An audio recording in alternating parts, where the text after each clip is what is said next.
계속해서 교육 역사, 철학, 문화에 관한 옥중수고의 의미를 살펴보겠습니다. Meanings of Prison Note. 교육에 대한 옥중수고의 의미를 보면 1923년 무솔리니 정권은 중대한 교육계획 조치를 단행했습니다. 이 교육계획의 기치는 능동적인 교육이었습니다.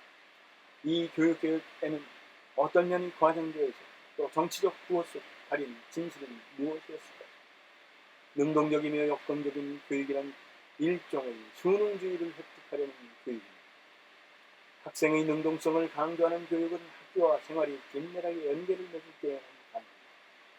새로운 교육개혁이 능동성을 강조할수록 그것은 학생과 교사와의 명목상의 협동을 중시하는 것입니다.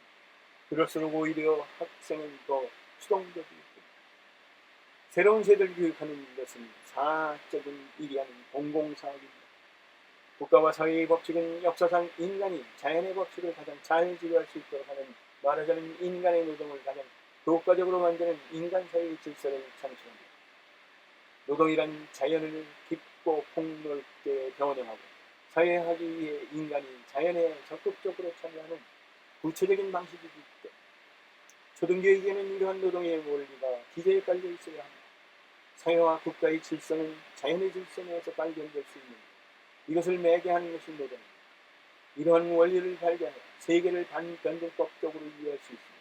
현재가 과거를 토대로 하고 있고 미래는 현재를 기반으로 한다는 인간의 총체적인 노력과 희생의 승패를 파악할 수 있습니다. 직업학교, 즉 직접적이고 실제적인 관심을 충족하기 위해 고안된 학교 형태가 그렇지 않은 인격 형성적 학교들을 압도하고 있습니다. 역설적인 사실은 이처럼 새로운 형태의 학교가 민주적이라는 유명하여 분명하고 사람들의 충분한 지지를 받는다는 점입니다. 일단 겉으로는 민주적입니다. 다양한 학교들 중에 마음대로 선택할 수 있기 때문입니다. 그러나 차별이 전제되어 있다는 것을 쉽게 간과합니다. 지금 학교의 증가는 사회적 차별을 영속화할 경우 당면한 문제를 더 풀기 어려운 상태에 도착합니다. 교육을 통해 대물림이 일어나는 것입니다. 이러한 학교들의 난립을 막고 균등한 초, 중 등 학교를 많이 만들어야 합니다. 학생들은 정신적, 육체적 훈련을 해야 합니다. 노력과 지겨움 그리고 고통을 통해 사회에 적응하는 법을 배워야 합니다. 그리하여 노력 없이 손쉽게 어떤 것을 획득하는 사회적 형태에 의한 저항감을 키워야 합니다. 노동자 계급 출신의 지식인 창출이 필요합니다. 그들이 혁명적 정당의 유기적 지식인이 되는 것입니다. 계속해서 역사에 대한 옥중수고의 의미를 보며 지배계급의 역사적 통일성, 국가를 통해서 실현됩니다. 그것은 정치사회와 시민사회의 유기적인 관계에서 비롯됩니다. 역사가는 가장 초보적인 단계에서 출발해 완전한 자율성으로 나아가는 발전의 경로를 기록하고 그 원인을 찾아내는 사람입니다. 이탈리아에서 국민적 리소르지멘토, 이탈리아 통합 부흥운동을 주도한 혁신 세력들을 검토합니다. 역사 연구에 많은 원칙들을 수립할 수 있습니다. 한 사회 집단의 우월성은 직접 도덕적인 지배와 지도라는 두 가지 방식으로 나타납니다. 적대적인 집단은 지배하고 동료의 집단은 지도하는 것입니다. 한 사회 집단은 통치권을 획득하기 전에 이미 지도력을 발휘할 수 있습니다. 또 발휘해야 합니다. 그러다가 그 집단이 권력을 행사하게 되고 그 집단은 지배적으로 됩니다. 그러나 권력을 확고하게 장악했다 할지라도 지도는 계속해야 합니다. 마치니를 비롯한 정당 지도자들이 농민을 일으켜 세워 국가 통일 과정에 끌어들이려는 시도를 전혀 하지 않았습니다. 결과적으로 그들은 리소르지멘토의 민중적 특성을 부여하고 자기들 자신에게 견고한 계급적 기초를 부여하는 데 실패했습니다. 이러한 허약성은 나중에 파시즘이 정권을 장악하는 빌미를 제공했습니다. 프랑스의 자코뱅은 도시와 농촌을 연결해야 한다는 것을 알고 있습니다.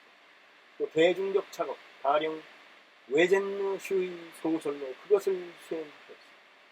농촌과 도시를 하나로 묶는 한 가지 방법, 시민 국민군의 창설이 일찍이 명쾌해야 리가 이것을 주장했습니다.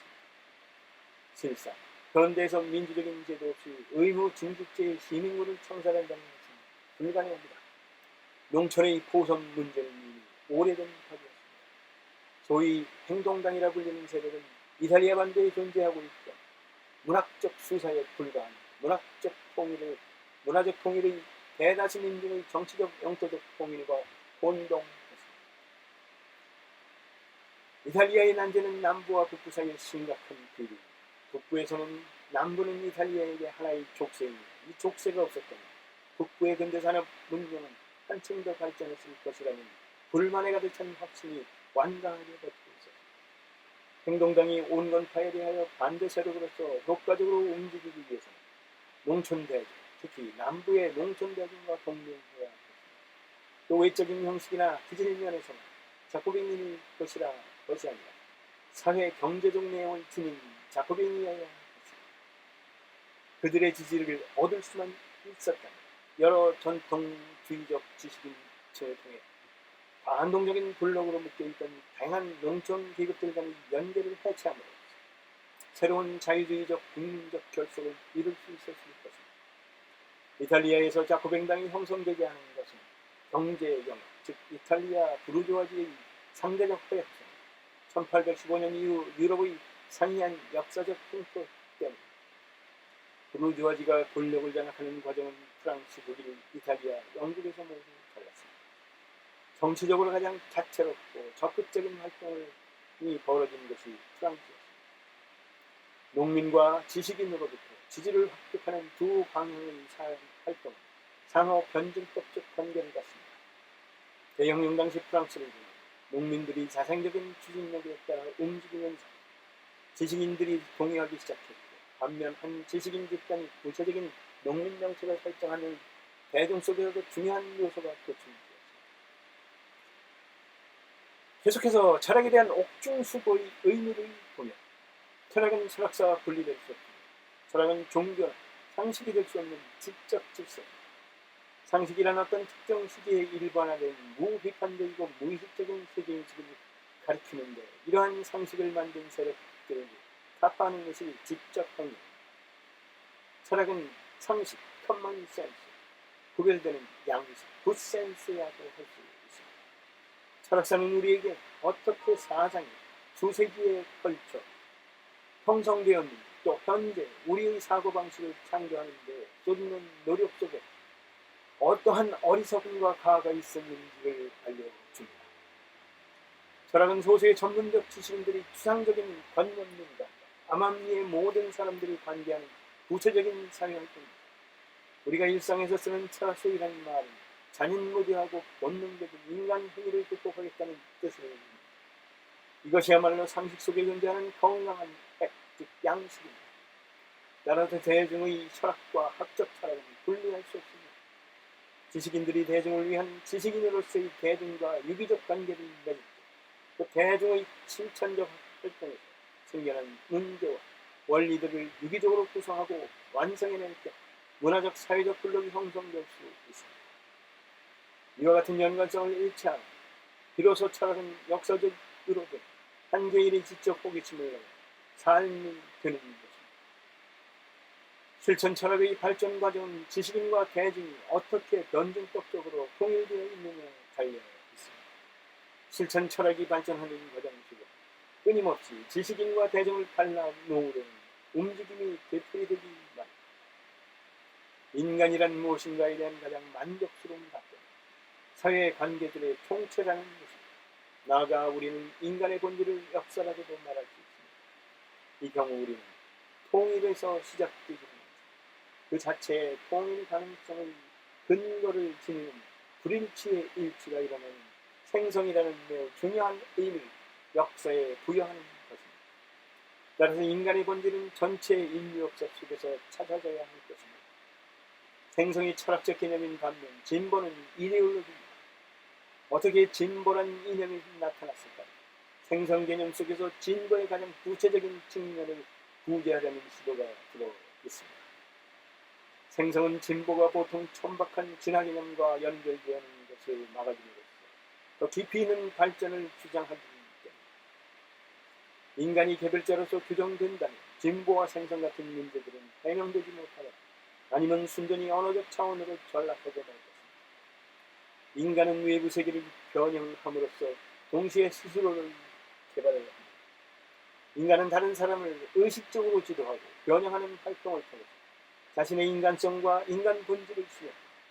따라서 인간은 본질적으로 정치적입니다. 정당은 이론과 실천의 통합이 이루어지는 도가니라는 점에서 현대사회에서 그 역할은 더욱 강조됩니다.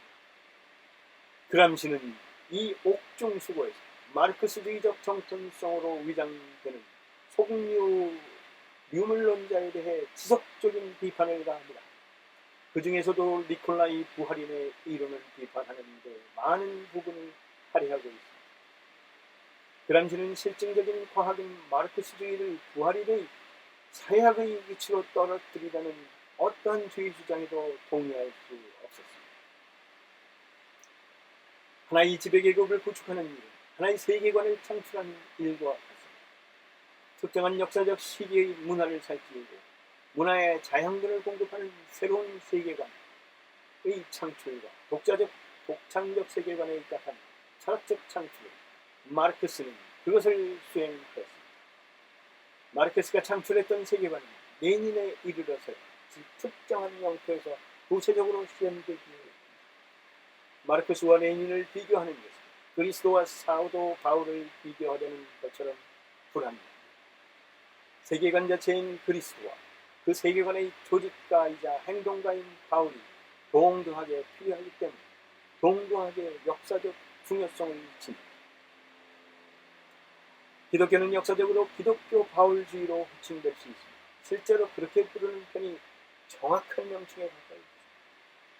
실천 철학은 근대 문화 형성의 하나의 계기가 되었습니다. 실천 철학은 낡은 사고 방식을 변형했습니다. 실천 철학과 여타의 철학들과의 관계에서 실천 철학 전개의 진보와 정체에 관해서는 로자 룩셈부르크의 글은 세심히 살펴볼 가치가 있습니다. 로자 룩셈부르크에 따르면 마르크스 엥겔스와 같은 새로운 철학자의 창시자들이 그들이 살고 있던 시대의 요구와 나아가 다가올 시대의 요구보다 훨씬 앞서 있습니다. 그들이 살고 있던 시대보다 앞서 있다는 그 이유 때문에 당대에는 쓸모가 없이 훗날 언젠가 사용된 무기들을 비축해둔 무기고를 건설했다는 것입니다. 인민대중들 사이에 특히 종교의 영역 속에 여전히 존재하고 있던 전자본주의 세계의 전제를 창산하기 위해 실천 철학은 외부로부터 어떤 여러 경향과 제휴하지 않을 수 없습니다. 실천 철학은 두 가지 과제를 수행해야 합니다. 첫째는 실천 철학 자체의 독자적 지식인 집단을 형성하기 위해 가장 세련된 형태의 근대 이데올로기와 투쟁하는 것. 둘째는 중세적 문화에 젖어있는 인민대중을 교육하는 것. 르네상스와 종교교, 독일 철학과 프랑스 혁명, 갈뱅주의와 영국 고전 경제, 근대적 인생관 전반이 근거가 되는 세속적 자유주의와 세속적 역사주의 등 실천 철학은 과거의 모든 문화를 전제로 하고 있습니다. 실천 철학은 대중문화의 고급 문화 간의 대립을 통해 변증법적으로 진행되어 온 지적 도덕적 개혁 전반의 운동을 통틀어 그 최고의 정점에 위치해 가고 있습니다. 실천 철학은 프로테스탄트 종교개혁, 프랑스 혁명을 합친 관계에 해당합니다. 실천 철학은 정치학이기도 한 철학입니다. 철학이기도 한 정치학입니다. 실천 철학은 역사의 주도권을 박탈당한 부차적 사회 집단의 세계입니다. 이 집단은 국가의 장악하에 있습니다. 사회 전체에 대한 헤게모니를 행사하는 것이 불가능합니다. 이것이 가능하게 될 때 비로소 지식인 집단의 발전에서 어떤 유기적 균형이 이루어집니다. 실천 철학은 19세기 전반에 최고로 발달한 문화적 토양 속에 싹텄습니다. 이러한 문화를 대표하고 있는 것이 독일 고전 철학, 영국 고전 경제, 프랑스 정치 이론입니다. 이들 세운동은 하나의 새로운 통합을 위한 예비의 이론적, 경제적, 정치적 계기로 파악될 수 있습니다. 유물론과 관념론을 한쪽의 입장에서만 바라보는 태도가 오늘날에도 여전히 반복되고 있습니다. 현재가 보다 발전된 역사의 국면에 처해 있다 보니 마르크스 시대와 마찬가지로 보다 고차적인 수준에서 실천 철학 발전을 종합하는 작업이 여전히 필요합니다. 통일은 인간과 물질 사이의 모성의 변증법적 발전에 의해 되어집니다. 실천 철학은 어떤 의미에서 해결주의의 개혁이라 발전합니다. 실천 철학은 일방적이고 광신적인 일체의 이데올로기적 요소로부터 해방된 철학입니다. 동시에 모순으로 가득 찬 의식이기도 합니다. 여기서 개인이 동시에 전체 사회 집단으로 이해되는 철학자는 스스로 모순을 파악할 뿐만 또한 자신을 모순의 한 요소로 정립하고 이 요소를 인식의 원리, 나아가 행동의 원리로까지 보여합니다.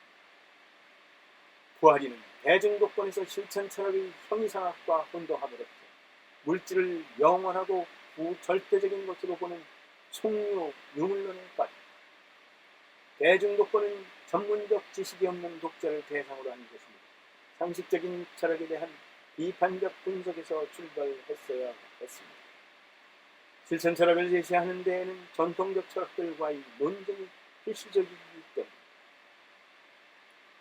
대중 철학이 되고자 하는 본성상 실천 철학, 논쟁적인 형식과 연속적인 진행의 형식 속에서는 이해될 수 있습니다.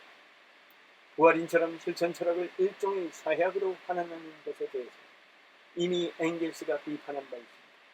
이는 하나의 세계관을 기계적인 공식으로 하려는 것입니다. 전 역사를 한 손에 거머쥐려는 시도처럼 보입니다. 실천 철학이 기반으로 삼고 있는 경험은 도식화될 수 있는 것입니다. 소위 인과율의 법칙이라는 불린 사회학 이론들을 전혀 인과적 가치를 지니지 못하고 있습니다.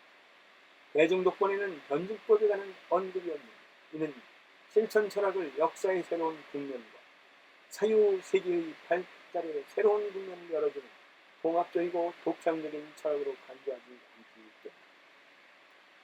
근대 사회의 역사에서의 위대한 성취는 분명히 철학의 구체적인 역사와 철학의 역사의 공.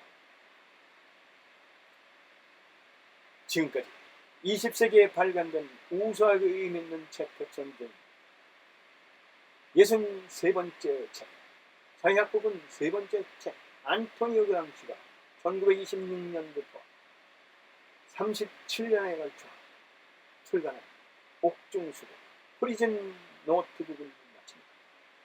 감사합니다.